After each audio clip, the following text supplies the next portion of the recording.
districts have 2035. Do you know when the state of New York has to convert their heavy-duty medium fleet? 2040, a full 5 years later than our school districts. And the state of New York has an out for feasibility and for reliability. How does that make sense to anyone? How about the state of New York go first? How about they work out the quirks. They figure it all out first before we make our property taxpayers spend 1 penny on this social experiment. There's other ramifications from this. The weight. And again, when we talk about diesel school buses, we're talking about near zero emission diesel school buses. A diesel school bus per axle is about 10 tons per axle. An electric school bus, on the front axle is 14 tons, the rear axle is 25 tons. The impact on our local roads, we had a hearing last week on this, and there's a study about to come out. One of the things they said, they would damage the roads 20% quicker.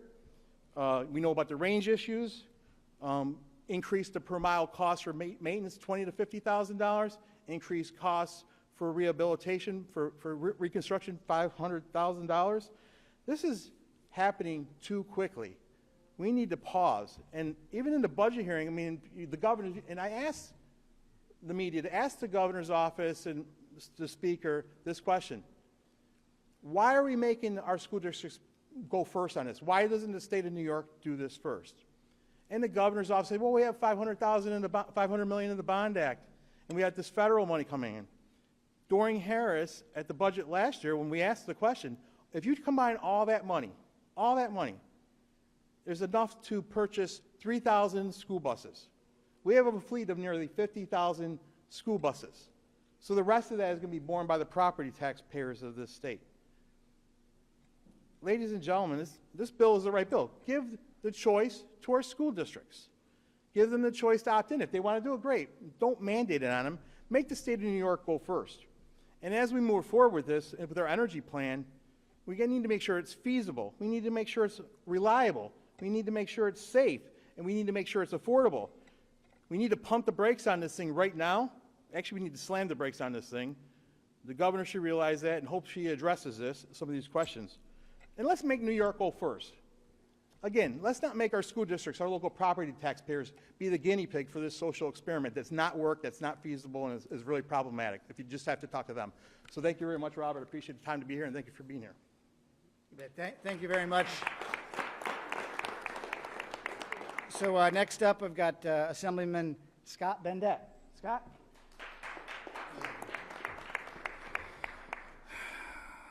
Leaders lead. Thank you, Colonel Smullen, for proposing this legislation. I'm a small business owner, and I subscribe to a different philosophy than our governor. I come from a place where we go ready, aim, fire, not fire, ready, aim. And that's what's happened with this proposal for this electric bus mandate.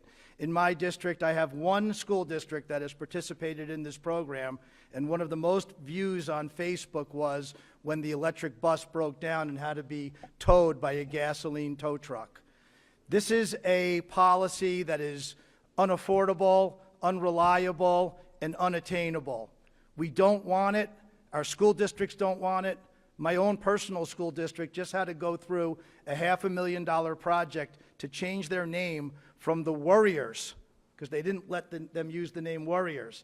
But it was fine on the highway sign for them to go and ask for road warriors to plow our roads in New York State. We're sick of it. We're sick of these mandates. We need the governor to step in and put a pause on this. We don't want it. It's unaffordable, it's unattainable, and it's unfair for the citizens to have to pay for this. Thank you very much for the opportunity to speak. Yeah, thanks so much, Assemblymember Bendet. This is a big issue for a lot of our rural districts. So next up is Assemblyman Matt Simpson. Matt? Thank you, Assemblyman Smullen. This is so important. I just spent this summer visiting all of my schools, and a couple of my superintendents are here today.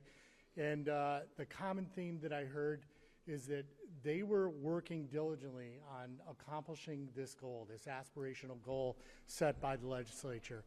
What they found is the supply to the North Country isn't even adequate enough to provide enough energy to supply these EV buses.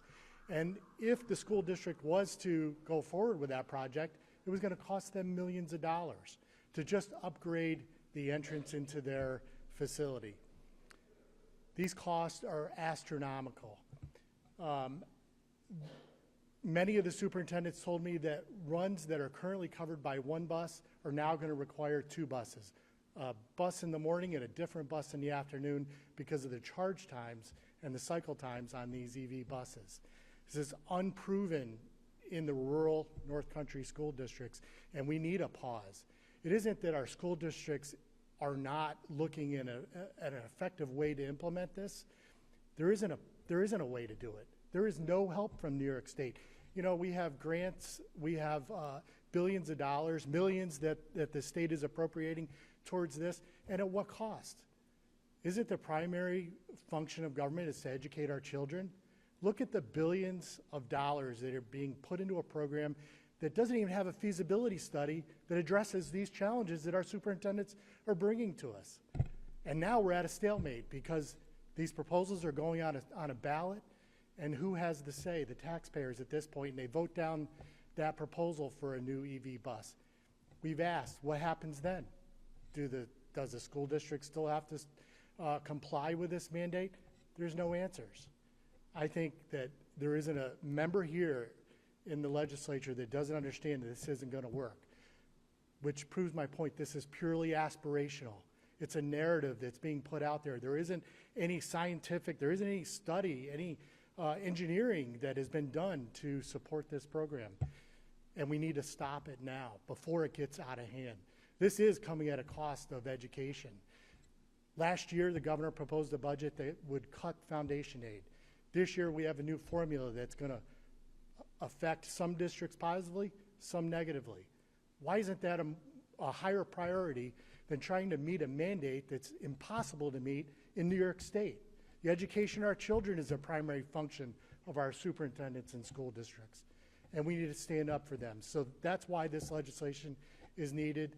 We need to push and make sure this happens immediately. Thank you.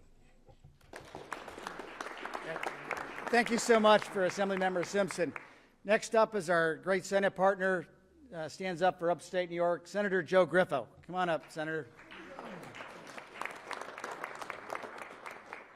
Well, this is a good backdrop here. I like this, right? Thank you all very much. Thank you, Senator Smullen, to all of my colleagues here in the Assembly. Pleased to introduce this bill in the Senate, too, because we're trying to bring common sense back to the Capitol. And really, when you look at this, it becomes an affordability and a reliability issue for many of these school districts across the state. Many of us have always talked about the unfunded mandates and how we need to relieve those mandates and the burden that they place upon our local governments and school districts. But in this particular issue, we know we can find ways to preserve and protect our environment and also to continue to be mindful of our economy and the effect it has on local governments and school districts. So again, to me, it's just basic. You have a number of utility providers who are indicating they're unable to provide adequate power to districts. You have fiscal challenges that these school districts are already facing, and some of these vehicles, these buses, will not be conducive to long bus routes and weather conditions, particularly when you look at some of the upstate communities. So all of that together, I think, you know, essentially we definitely want this opportunity for them to opt out, but there should also be a moratorium on this right now as we move forward on this legislation. So, Assemblyman, proud to be a co-sponsor with you. Thank you all again so much, and thank you all for allowing us to call attention to this again and try to restore common sense to the Capitol. Thank you so much, Senator. So now we're going to shift a little bit and talk about common sense. We're going to have some of our superintendents speak, and you'll get an idea of what's happening there. First is Dr. Nick Fitzgerald. He's the superintendent of Canajoharie Central School. Nick. Thank you, Assemblyman Smullen. We appreciate the opportunity to come here and speak on the behalf of the school district of Canajoharie. We went through a study recently. I got our information back in terms of what this would take for our district. Well, we think the general concept is a good idea overall. It's it's not feasible financially for us right now. We would be looking at $3.2 million of infrastructure costs to start. We'd also be looking at another study with National Grid to see if power could even get to that level. And not to mention, our study came back that 5 of our bus runs would not be able to, with the current technology, meet the specifications. In addition to that, we're in the far end of the section for athletics, and if we had to take a trip to one of the local schools or schools outside of the Albany region, we'd be looking at 80 to 100 miles on one trip, one way, which would be almost impossible for us to get there. So I know the technology will get better over time, but we deal in not maybes, we deal in absolutes. We have to get our kids to school every day. We have to get our kids to sporting events and field trips, and we can't be halfway and find out this doesn't work. So a pause would help us immensely, gather more information, data, and put our financial situation in place to make this happen. We also lease buses, so every 5 years we have new buses that come in to make sure that we have the best for our students. This would now go into 8 to 12 years, which would affect our leasing and our financing and our reserves. So there's a lot to think about when it comes to this. But again, I'd like to thank Assemblyman Smullen on this, because this is a huge roadblock for us coming up within 2 years. So thank you very much, and I appreciate it. Thanks so much. Next up, from one of our greatest small cities, Gloversville, is Dave Halloran. He's the superintendent of Gloversville and Large School District. Dave? Thank you, Assemblyman Smullen. I won't reiterate a lot of the reasons why this pause is needed, but I'll tell a couple personal stories about Gloversville. Gloversville, those who know the city of Gloversville, it's a nice little city in the southern Adirondacks. We have a number of challenges in Gloversville, including poverty, transiency, homelessness, and unfortunately, generational educational apathy. Therefore, our Board of Education has elected to provide transportation to city residents because people are not getting their children to school. We had to close a number of neighborhood elementary schools, so in order to help families get their children to the schools, the board has elected to provide 3 buses in the city of Gloversville to get children elementary and secondary to school. We get that without aid on those runs, so the district spends local dollars to do that. With a $450,000 price tag on these buses, we would have to cease that practice.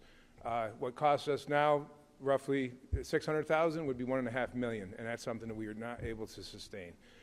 So that's just an example of why this is a bad idea. And the other thing is, our Board of Education would say, Dave, put it up. The government tells you need to do this. Put the, we have a capital reserve for our school buses. We purchase 2 to 4 buses per year, and our community overwhelmingly supports it year after year. When you put a price tag that's now $1.5 million annually to purchase 3 buses, the community will no longer support that, and we will be out of compliance with a mandate that is flawed to begin with. So I won't reiterate a lot of the great reasons that have already been mentioned as to why this is a bad idea, sustainability. Just another story is our mechanics told me I have no interest in working on electric buses. I like the combustible engine. That's what I got into for a reason. I will seek employment elsewhere.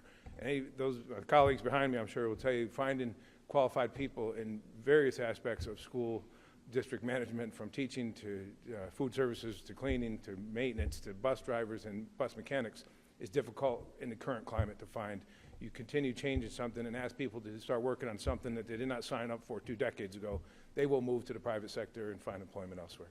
So we ask for the reprieve that's being asked for from our representatives. I appreciate the representatives here, and especially our own Assemblyman, Mr. Smullen. Thank you. Thanks, Dave. Next up, we've got Superintendent Andrew Cook. Andy? Thank you, Assemblyman. I'm proud to stand here on behalf of the Hartford Central School District and the 31 component school districts of the Warren, Washington, Saratoga, Hamilton, Essex County BOCES. And as has been said, as a school district, we're trying to adhere to the mandate. We're doing our due diligence and research to see how we can make 2027 and 2035 possible. And the more information we find, the harder and almost impossible nature of the task is becoming on us. My district has recently completed a study where we will have to purchase 30% additional buses just to accommodate our normal AM and PM bus runs. And then we'll have to purchase buses specifically for any run beyond that. So any of our sports trips, any of our field trips, any of our extracurricular activities are going to have additional buses because the capacity of the zero-emission buses that we purchase won't be able to accommodate both our AM, PM runs and then our normal runs. And another point that really hasn't been discussed is that busing no longer is from home to school. Our students are involved in so many unique and different programs, whether it's an exceptional learner program for a student with disabilities, or an early college in the classroom program, or a CTE program. Our school districts are busing students all throughout the region in order to provide them with the best educational experience possible.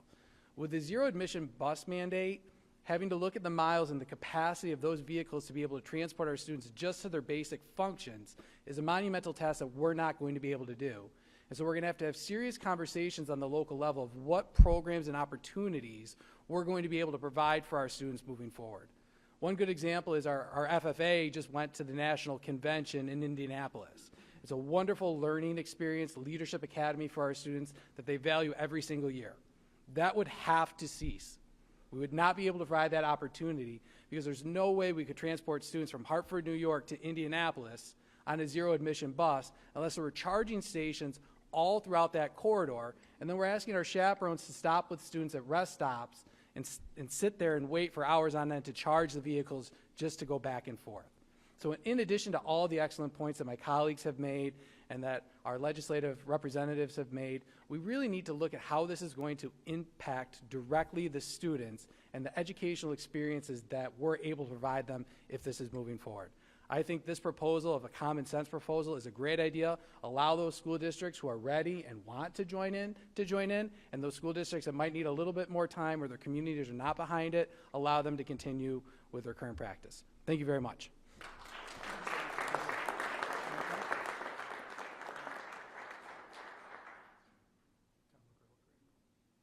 Yeah, so we've got Tom McGraw from Randall. Granville. Yeah, Granville. Thank you, Tom. Good afternoon. I'm not going to take the time to talk about what everybody's already spoken about on the unworkableness of this mandate, but I think that the governor should think very seriously. Though it is a good idea in the future, it is incredibly unpopular in rural areas. I represent the Granville Central School District, and we are a very rural area. In-district runs would be near impossible. Out-of-district runs would be equally challenging. I don't often speak for the voters in my district, but I could say unequivocally, if put to a vote right now to move forward with purchasing EV buses, it would resoundingly fail, not by any small margin whatsoever. And I say that with all confidence. This is something legislatively that makes a lot of sense, finally. As superintendents, we're not against progress. We're not against looking at this. However, moving forward on something that we are simply technology-wise not ready, the grid is not ready to support, at least in our area, the power needs that we would have. There needs to be at best a pause to give us time to work through this. Thank you. Well, that really says it all. You know, the superintendents, the legislators, the people, you know, particularly in the rural areas, we can avoid statewide this $10 billion cost by just letting the will of the people in that school district be followed. It's democracy at its finest. It's the easiest way to do it, and it'll solve the issue going forward as to what's the most efficient way to get to the future that New York State should get to. So I want to thank all of my colleagues for coming. I also want to open it up for some questions if anybody has any questions from the media. I'm sorry, could you just... Yeah, how long of a pause are you looking for, and have you had conversations with the governor's office on pausing this mandate, and has anything? So right now, the mandate is to take place into 2 years. And what this bill proposes is that each of the school districts in New York State be allowed to opt out.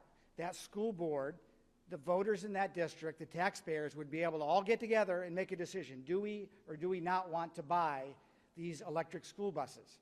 And I can tell you with near certainty, in many of the areas that I represent, the answer is no, they would choose not to do that. And that would save $10 billion across the state at a minimum. That's just the premium, what it would cost between an existing bus that we already own and these new buses that we would have to buy. And why that's important is that that doesn't add a single bit to the child's educational experience. It's just a safe, efficient way to get kids to school. $10 billion more then is going to pressurize the whole system, that we're going to have to either choose between more teachers and more programs or to buy electric school buses. And most of the parents would say that's not a choice at all. Let's educate our kids as we've done here in these small central school districts the way we have, the most efficient and effective way possible. So I think this is a reasonable compromise between the law as written, the goals of the Climate Leadership and the Community Protection Act, and the needs of our parents and our students in these school districts. What are you advising school districts right here, right now? That would be a good result in your vote to get that bill passed, but in reality, what are you telling them to do right now? Is there a part of you that's saying, put these the ballot measures to purchase school buses forward and let them go to town? Is there a part of you that's saying, let this whole thing collapse on itself? Right. Well, we don't want the system to collapse because of a lack of knowledge. What we want to do is to get the word out, and this is thanks to all my colleagues here in the Assembly, but also across the state. Parents, school board members, administrators, they all need to back up the idea that this is premature and that we need to change what's going on and not go down this timeline because it's arbitrary. This timeline needs to be pushed off indefinitely, and the way to do that is to allow school districts to vote on it. So they don't get into this dilemma of have to either break the tax cap or fulfill a state mandate that's not right for their school district. It's just common sense.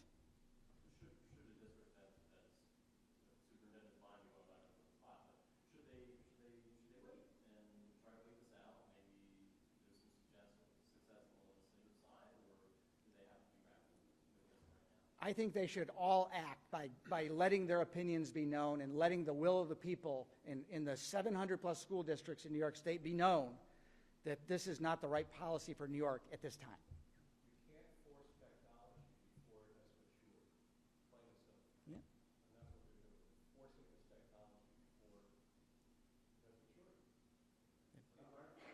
Environmentalists say that the state will have to pay more in the long run for natural disasters and other climate-related issues and can't afford to delay something such as the zero-emission school bus requirement. What would you say to that? So what I would say is I have not seen a cost-benefit analysis for this.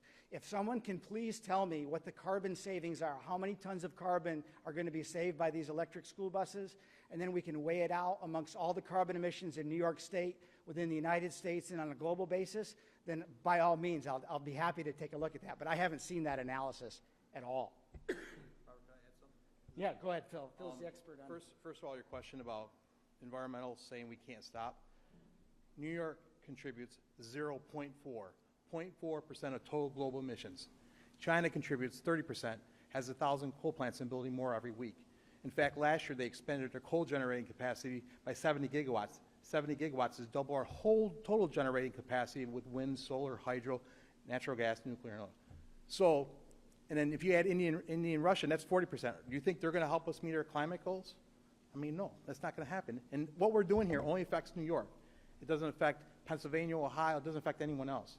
And on the timeline, if I could just add something on the timeline, just to put it in perspective, when we passed legislation in New York by the legislature that said, so 2035, all new vehicles, light duty, have to be electric. 2045, all new medium and heavy duty have to be electric. But yet, then they put in this mandate for school districts to say now they have to start in 2027 and convert their entire fleet by 2035. But yet again, the state of New York doesn't have to convert their heavy-duty fleet to 2040, and they have an out for feasibility. So we should definitely stop that 2027 deadline. And the legislation, other legislation we have, would require a feasibility analysis, make sure that there's working with the PSC and the NYS to make sure the grid can handle it. It would have a safety analysis, working with Office of Fire Prevention to look on these fires, because we talked about the fires in Massachusetts. God forbid one of these fires happened with kids on the school bus. They burn fast, quick, and long. That would be deadly. So cost benefit, all these things. So why not just in my opinion, we should delay it. They shouldn't have to purchase, a school district shouldn't have to purchase an electric school bus until 2045 at minimum, or until the state of New York converts their heavy-duty fleet first. Make the state of New York do it first. Don't make our property taxpayers, don't make our school districts, don't make these superintendents go back and let them be the guinea pig for this social experiment. And that's exactly what it is, because it's not workable, it's not feasible, it's not affordable, it's not reliable, and it's just not going to work. And Governor Hochul has the ability to do this. When she was asked the question by me, and I hope you guys ask her again, she said, well, it's up to the legislature. Remember, she put it in her budget. She's the one who wanted this. She should pause. She's pausing on some other things like cap and invest, reasonably so. So let's look at this. This is coming so quickly at our school districts, we need to pause. So I talked too much. Sorry about that. Thanks, Phil. Any further questions? As it relates to the utilities, we kind of touched on this yesterday, but I spoke with National Grid and they said, okay, you know, there are some districts that we may need to help. We are helping with that to get the power capacity there, but they didn't seem too much like this was a heavy lift on the power supply kind of thing. I'm just wondering, what are you hearing, what are the school districts hearing in terms of the discussions with the utilities? Well, thank you for bringing up the utilities, because they're a very important part of this. But they're actually not responsible for the implementation of the program from the superintendent's point of view. So, you know, the idea that because National Grid has a different opinion on the cost and benefit analysis of the schools, I don't buy that. And the reason is that their job is to provide the electricity at the state rate that's been approved by the Public Service Commission. So they'll continue to provide it. The fact that the school districts can't afford it doesn't really make a difference to them. And it just gets shifted, the cost just gets shifted to the taxpayers, especially in the rural school districts in upstate New York. So I'm not buying what they're selling. All right, well, thank you to all my colleagues, thank you to the superintendents, and mostly thanks to the media for coming. Appreciate it.